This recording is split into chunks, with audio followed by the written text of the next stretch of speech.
It's all about saying the right thing at the right time at the right forum. There is no one size fits all. So there has to be a specific, a detailed campaign with regard to what your strategic narrative is.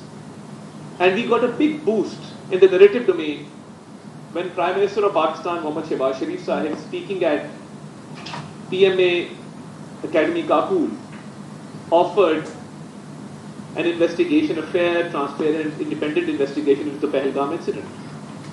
Now, ladies and gentlemen, a year has passed, and that offer which the Prime Minister made, there was no response. And there couldn't be any response because we knew that it was a false flag operation, and Pakistan proved that our hands are clean. And it was India which shied away from an investigation. And then to attack innocent civilians, civilian population within Pakistan on the pretext of this false flag operation, it further damaged India's stance, especially at the global stage. I had taken a delegation of local and international journalists to one of the sites where India alleged that they were terrorist camps. We went to Bela Noor Shah in the Azad Jammu and Kashmir area. We took a big delegation of journalists to show them that India's allegations were false. And the next day we were supposed to go to Muridki and Bahawalpur, but these unfortunate attacks took place. So we were well within our right under the UN Charter to respond in a firm and decisive manner as we did. And in the narrative domain, we were addressing the international media because we had a lot to tell to the world. Because you see, when I say that Pakistan has been a frontline state against terrorism, or a shield or a wall between the terrorists and the rest of the world, when one Pakistani lays down his or her life, it is for the motherland, yes. But then laying down that life makes the world a safer place. No other country has to its credit 90,000 lives laid down. The Azad Jammu and Kashmir area. We took a big delegation of journalists to show them that India's allegations were false. And the next day we were supposed to go to Muridki and Bahawalpur, but these unfortunate attacks took place. So we were well within our right under the UN Charter to respond in a firm and decisive manner as we did. And in the narrative domain, we were addressing the international media because we had a lot to tell to the world. Because you see, when I say that Pakistan has been a frontline state against terrorism, or a shield or a wall between the terrorists and the rest of the world, when one Pakistani lays down his or her life, it is for the motherland, yes. But then laying down that life makes the world a safer place. No other country has to its credit 90,000 lives laid down. Hundreds of billions of dollars of economic losses suffered. So how can a country which is countering terrorism be blamed for terrorism? And who is pinning this blame on Pakistan? A country which is responsible for the assassination of Sikhs across the globe? A country which is responsible for the assassination of Hardeep Singh Najjar in Canada? There are allegations of assassinations in US, UK, Canada, the world over. Transnational regression, transnational assassinations are taking place. So my question was, when I addressed the international media, that one country is combating terrorism and the other country is promoting terrorism, and I do not say this on mere conjecture. I have substantial evidence to back my arguments. Wasn't Kulbhushan Yadav captured in Pakistan? Wasn't he involved in terrorist activities? So when an Indian spy is captured, red-handed within the territory of Pakistan, and he is detained, and it is proven at the international level that he was in fact involved in these activities, then which country is promoting terrorism? So our task with regard to the narrative domain was telling the truth to the world in an effective manner. And we did that at the right time, at the right forum. On the other hand, the Indian media and the Indian government made claims during this May war which were absolutely absurd.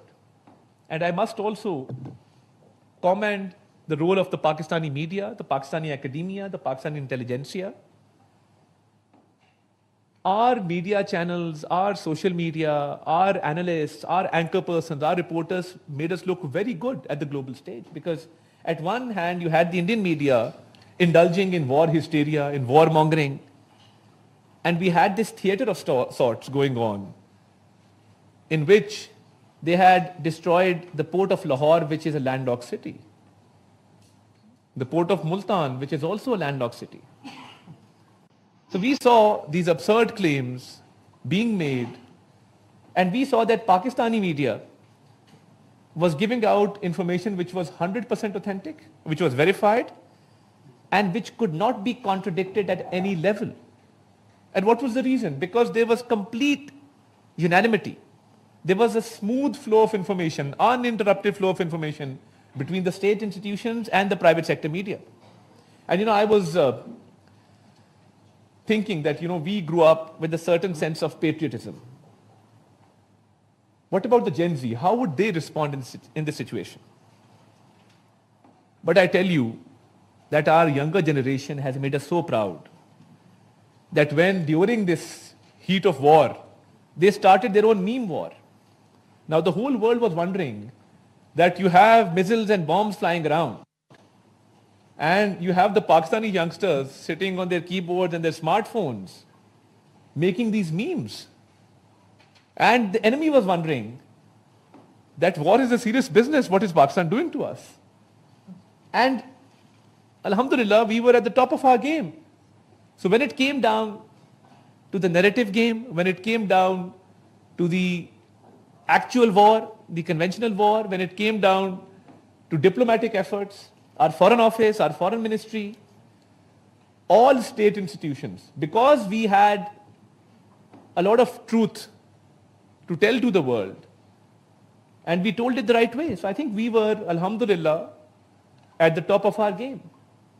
On the other hand, the enemy, they kept making mistake after mistake. And the whole world saw that how their nefarious designs were exposed. And as I said, the civil military leadership being on one page and being united, and that was true for every level. So that unity really helped us tell the world what we meant. And I must pay tribute to Field Marshal Sayyid Asim Munir and his bold and courageous leadership. And the way Pakistan responded, it lifted the spirit of the entire nation. And we, Pakistan as a responsible nation, responded with regard to military targets, with regard to military bases. As opposed to India, they had attacked our civilians. Our valiant Air Force, when those 8 planes went down, and a lot of them were Rafale planes, which are a source of pride for India, those planes brought down with them the Indian arrogance and proved to the world, once again, our dominance in aerial battle, and how Pakistan's indigenous technology helped Pakistan achieve victory. And our Navy was alert and ready to respond to any aggression. So this Marka-e-Haq belongs to the entire nation. We saw the entire nation stand tall, stand united. And we set aside our political differences. we set aside our difference of opinion. And the whole nation came together as a united force. So I think in my domain, the narrative domain, my work was very easy because we were telling hard facts and we were telling the truth to the world. I remember when the first missiles came in Bahawalpur and Muridke, we have a digital communication department, a state-of-the-art department which we've established. So it took me 20 minutes to get there and just man the seat and address the international media and tell them what was going on. So Pakistan was not only well within its right, but I think we had a lot of support from the people of Pakistan, because the people of Pakistan were standing behind their armed forces, behind the government. And the whole world saw that starting from the false flag operation of Pahalgam and the baseless allegations made against Pakistan, Pakistan played all its cards right. And you've seen the aftermath of Marka-e-Haq. The nation till today stands united, and you've seen the kind of respect and dignity that Pakistan has earned in this 1 year after the success of Marka-e-Haq. Pakistan's relevance, significance at the international level. Pakistan's name is taken with a lot of respect. People see it as a serious country which is resolving international disputes. Our leadership is widely respected. The world realizes Pakistan's potential, Pakistan's talent. And on the other hand, you had your eastern neighbor, which spent hundreds of billions of dollars through lobbying firms, through PR firms, to come up with its shining slogan. But from shining to isolation, this is a 1-year journey. When you base your entire premise on false information and propaganda, and you externalize your internal issues and internalize your external issues, and you try to create hegemony within the region, and you assume the role of a bully of South Asia, that can never go well for you. And within this 1 year, as I said, from shining to complete isolation, we've all witnessed this great journey, how Pakistan has transformed after Marka-e-Haq. It's a moment to be proud, and it's a moment to bow our heads before Almighty in humility, with the hope that Pakistan continues to prosper and the people of Pakistan continue to feel proud in this great nation of ours. Thank you very much. Pakistan Zindabad. तो वफाकी वज़ीर इत्तलात अता तारड़ तकरीब से खिताब कर रहे थे।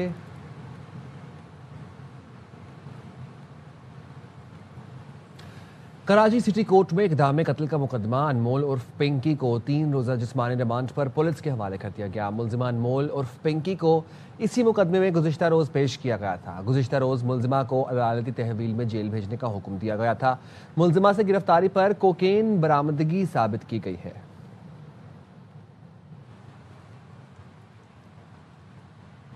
अनमोल उर्फ पिंकी का 3 रोज़ा जिस्मानी रिमांड मंजूर कर लिया गया है। एसपी इन्वेस्टिगेशन 2 फतह शेख ने तस्दीक कर दी। कहा 4 केसेस में 3 रोज़ का रिमांड हुआ। मुलजिमा कत्ल और मनशियात के मुकदमात में मतलूब थी। कर देना डीआईजी साहब ने भी किया कि रिमांड हो गया है। 3 दिन का रिमांड हो गया। कितने केसेस में रिमांड हुआ है सर? कितने दिन का? 4 केसों में 3 दिन का रिमांड हुआ। आप लेकर नहीं आए कस्टडी? यही थी कस्टडी सर। सेक्शन कौन कौन सी है मनशियात के अलावा? कौन कौन सी दफात है? किन केसेस में मतलूब थी पिंकी? मर्डर केस में भी है, मंशात के केस में। कौन कौन से थानों में मुकदमा दर्ज है? बगदादी गार्डन, दरक्षा। इंतहाई मतलूब कोकेन मेकर अनमोल उर्फ पिंकी को कैसे और कहां से गिरफ्तार किया गया, फुटेज मंजर आम पर आ गई। अनमोल पिंकी को गार्डन के इलाके में फ्लैट से गिरफ्तार किया गया। फुटेज में पुलिस एहलकारों को फ्लैट का दरवाजा खटखटाते देखा जा सकता है। फ्लैट का दरवाजा खोलने वाली खातून अनमोल उर्फ पिंकी थी। लेडी कांस्टेबल ने फ्लैट में दाखिल होते ही मोबाइल फोन लिया और तलाशी शुरू कर दी। बैग की तलाशी के दौरान पिस्तौल मिला। फुटेज में फ्लैट के अंदर कोकेन तैयारी के मनाजिर भी देखे जा सकते हैं। फ्लैट में तैयार शुदा और आधी तैयार कोकेन बड़ी मिकदार में देखी जा सकती है।